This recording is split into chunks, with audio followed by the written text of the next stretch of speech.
welcome to American Catholic History. If you like our podcast, help others find it by sharing this episode and giving us a 5-star rating wherever you get your podcasts. I'm Noelle Heaster-Crowe. And I'm Tom Crow. Today we're talking about servant of God Mary Virginia Merrick. She was born into wealth and was the descendant of some of the original Maryland Catholic families. In spite of suffering a paralyzing accident, she founded one of the most significant charitable organizations in our nation's history. Her remarkable story can really make you wonder, okay, so what's my excuse for not accomplishing great things? I know. It's true.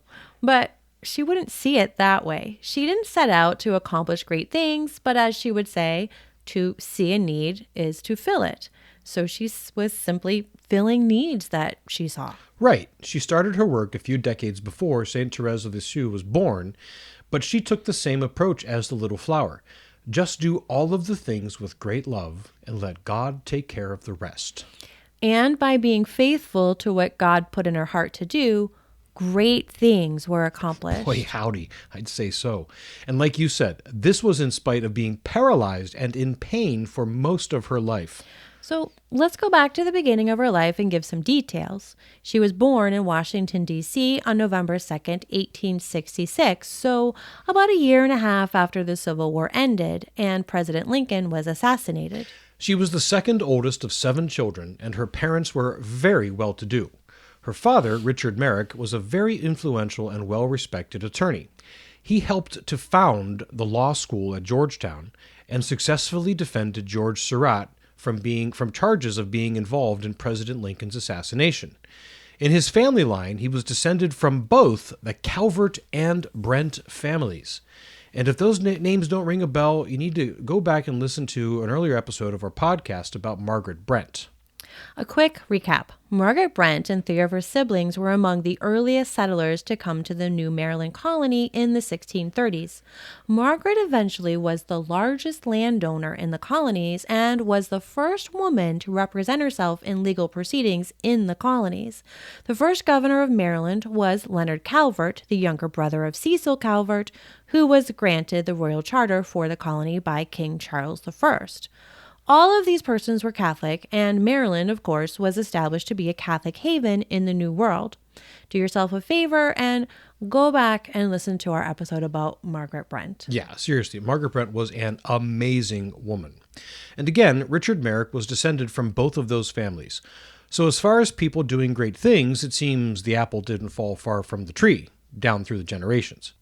Richard's wife and Mary Merrick's mother was Nanny McGuire, and though she wasn't Catholic at the time of their marriage, she did eventually become Catholic. She also came from money. Her father was instrumental in establishing the first art gallery in Washington, D.C., the Corcoran, which, until it dissolved in 2014, was just a block from the White House. So again, it's no exaggeration to say that Mary Virginia Merrick and her siblings were born into the lap of luxury. But their parents didn't let their children delight in material pleasures or forget the providence of God. They were raised saying their prayers, observing all religious ritual and practice, and doing works of charity to help those less fortunate than they were. Another influence on her were the Sisters of Charity. Mary would wait to see them enter St. Patrick's Church, the first Catholic church in the city of Washington, and she loved watching them process down the aisle 2 by 2. The sisters ran an orphanage in the city, so naturally, this inspired Mary to build an orphanage for her dolls when she was playing at home. She told her parents that she intended to become a nun. Her father playfully told her not to say that because he couldn't live without her. Later in life, Mary wrote in her diary that she took her father's words seriously and was struck by them, but, quote, I went to bed carrying my little chair, thinking that if the Lord wanted me, my father would have to let me go anyhow.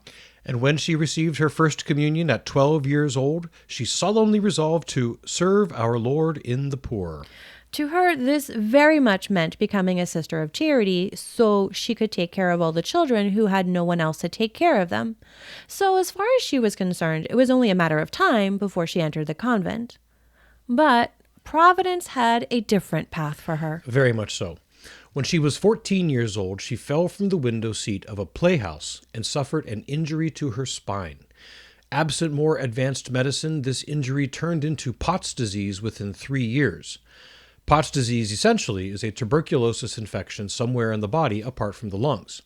This infection was incredibly painful, and it slowly caused paralysis to spread to different parts of her body, including her legs, and eventually her upper torso and neck. Soon, she was unable even to lift her own head. She was forced to spend the rest of her life in a bed, a reclined wheelchair, or in a large iron contraption with leather slings and straps to keep her body and head upright. Within a year of this disheartening diagnosis, both of her parents died. But Mary did not let the pain of her body nor of her heart stop her resolve to help others. No, God love her. In spite of knowing that she would never again be able to run around and play with her siblings or her beloved orphans, she managed to overcome temptations to self-pity. She wrote in her diary, "What shall I do with this great yearning for sympathy which possesses me? Shall I allow it to embitter me? No, I shall give it to him, glad that I pray for it and want it, that I thusly may have somewhat more to give up to him. Then turn and give sympathy generously to all around me." She intentionally turned her desire for sympathy into an engine to have greater sympathy and compassion on those around her. A wonderful passage from her autobiography reads, "I never doubted the love of the Father, but my spirit rebelled at the thought that I would be useless in his vineyard. I strove to serve as best I could. I resolved to do something every day for the Christ child." The first manifestation of this determination to turn her tragedy into energy to do good things for those around her happened at the end of 1883.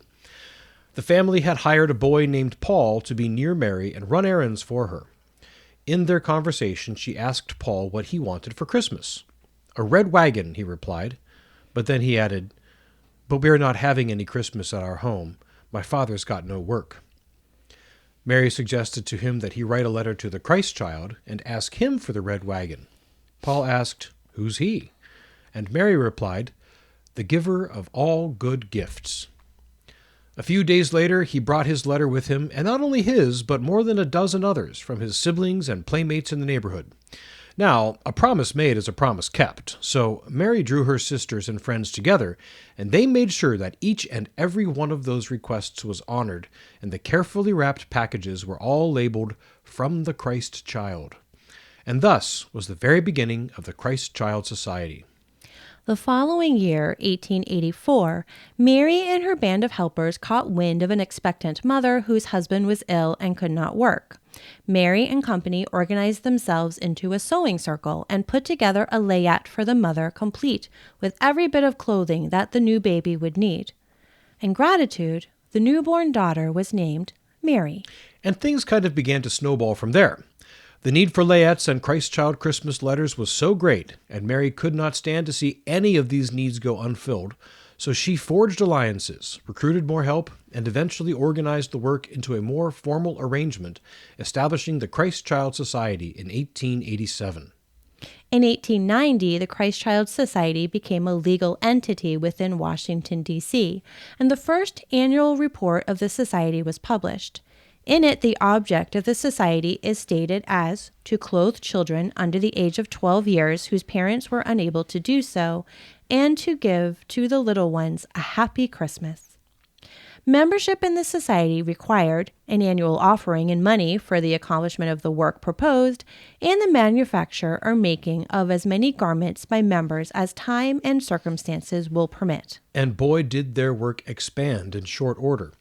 In 1890, the Society produced and distributed 390 individual garments, 12 complete layettes, and they responded to 250 Christ Child Christmas letters. Just incredible growth. Yeah. And remember, the 24-year-old woman behind all of this couldn't even lift her own head, let alone walk. But she could pray, and she could do what was given to her to do, and she could do it all, no matter how small, with great love. And I feel very convicted right about now. All the little annoyances that I allow to get my hackles up. Thank God for the opportunity to improve. Anyhow, enough about my struggles with patience and pride. Moving right along. The following year, 1891, another of the Society's great works of mercy was launched, the Fresh Air Program. This program brought children who lived in adverse conditions in the city out to the countryside for 2 weeks in the summer. Some of the children had health conditions that were made worse by the conditions in the city. Others had home lives that were less than optimal, and their parents couldn't afford to send them somewhere nice. The Christ Child Society would rent cottages and give the children a nice time away every summer. The society continued to grow, and within a few years, additional services included home visits to those families who had received layettes and other assistance to see what else the family needed and if the society could provide even more assistance. By 1898, the society had grown to 352 members in the city of Washington. That year, they distributed 2,200 layettes, 300 Christmas gifts, and brought 30 children out for the Fresh Air Program. Within the next few years, a sewing school was established, and the headquarters and main center for the society's activities were moved away from the Merrick home to another location in town. This center, and others that sprang up around the city of Washington, also included libraries and music classes. Eventually, libraries were also established in prisons and in tuberculosis hospitals. Beginning in 1904, chapters in other cities began to appear. The first was in Baltimore, and by 1908, chapters were established in New York City, Omaha, Nebraska, Worcester, Massachusetts, Chicago, Illinois, Toledo, Ohio, and Ellicott City, Maryland. The growth continued as more chapters were established all across the country, and the Fresh Air Program grew into a regular camp, requiring a more permanent location. A farm was purchased in Silver Spring in rural Maryland, just north of Washington in 1914, because back then the area around Silver Spring was rural, and that is just unimaginable nowadays. It certainly is. Yeah. The following year, 1915, marked 25 years since the Christ Child Society became an official organization, and Mary was awarded the Laetare Medal by the University of Notre Dame. Reflecting on these first 25 years, Mary wrote, "The work of these years, running like a golden thread from its first beginning to the present time, shows the same spirit of love for the Christ child which gave birth to the society and still actuates its members in their devoted work for Christ and his needy little ones." And the beat just went on. More growth nationwide, more programs of various sorts targeted at filling needs. Through all this growth, Mary was still the leading lady, making things happen from her bed, couch, or wheelchair. In 1937, in recognition of 50 years of the Christ Child Society, Pope Pius XI bestowed upon Mary Virginia Merrick the Pro Ecclesia et Pontifice Medal. And the Christ Child Society wasn't all that she did, believe it or not. She also wrote 3 books for children. The Life of Christ, published in 1908, Come Unto Me, Prayers Before and After Communion, published in 1915, and a book on the Mass called The Altar of God. She also published a series of fictional tales called Marjorie Stories and wrote a regular column for children called Aunt Kate Letters, which was published in a Catholic publication. And to reemphasize this point, Mary wasn't motivated to do any of this by grand plans of any sort. She was motivated by love of Christ and a desire to see every child as the Christ child.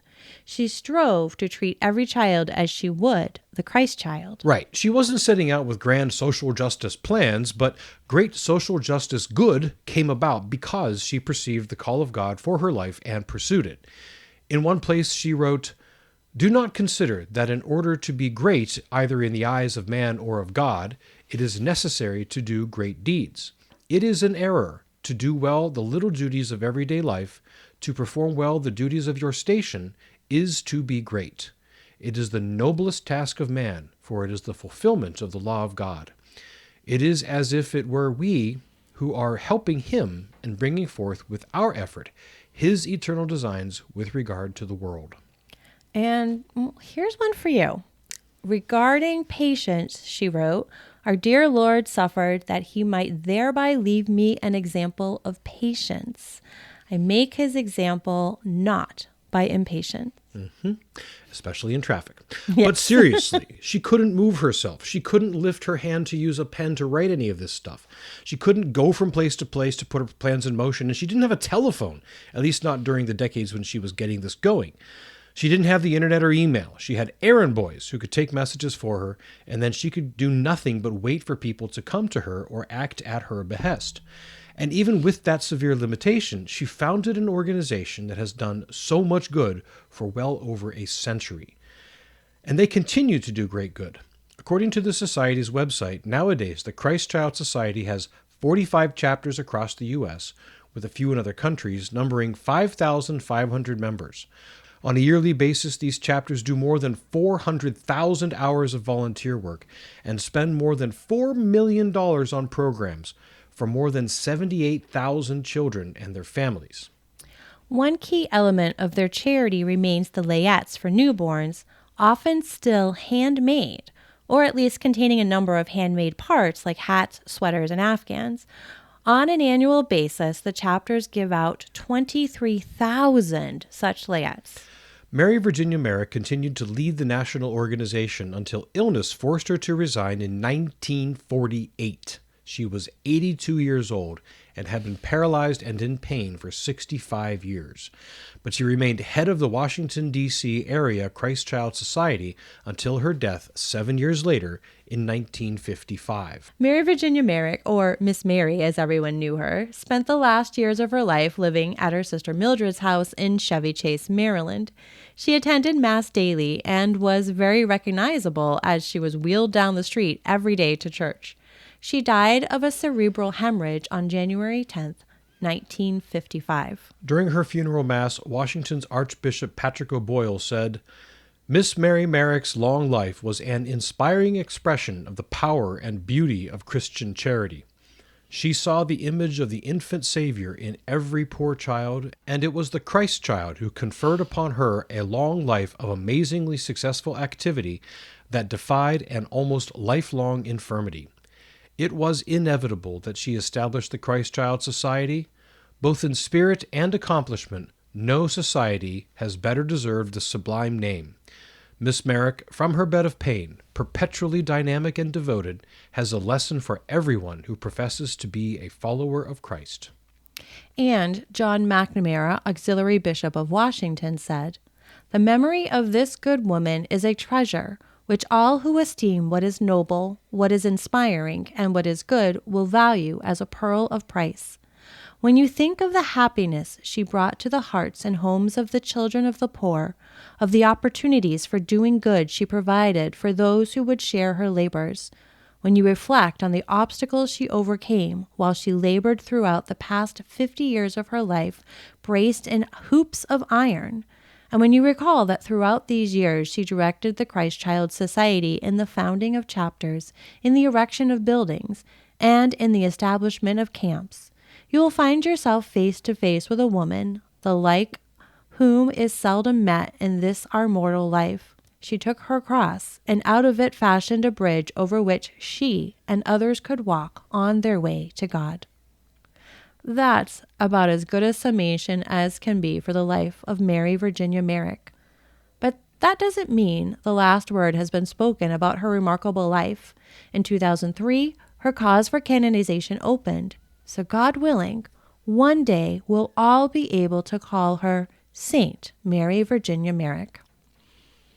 This has been American Catholic History. If you enjoy American Catholic History, please become a supporter. We've got great perks for supporters. Get information on how to become a supporter and the perks at americanCatholicHistory.org/support. Also on our website, sign up for our newsletter, see about our merch, learn more about Mary Virginia Merrick, see about our pilgrimages, and find other great stories from American Catholic history. We also love the great reviews our listeners leave. Those and the 5-star ratings help others find us. You can email us feedback, questions, tips for episode topics, or other comments at feedback@americanCatholicHistory.org. You can find us on Facebook at facebook.com/American Catholic History, on Instagram at ACH_podcast, and follow us on Twitter at ACH1513. I'm Noelle Heaster-Crowe. And I'm Tom Crow. Thank you once again for joining us on American Catholic History.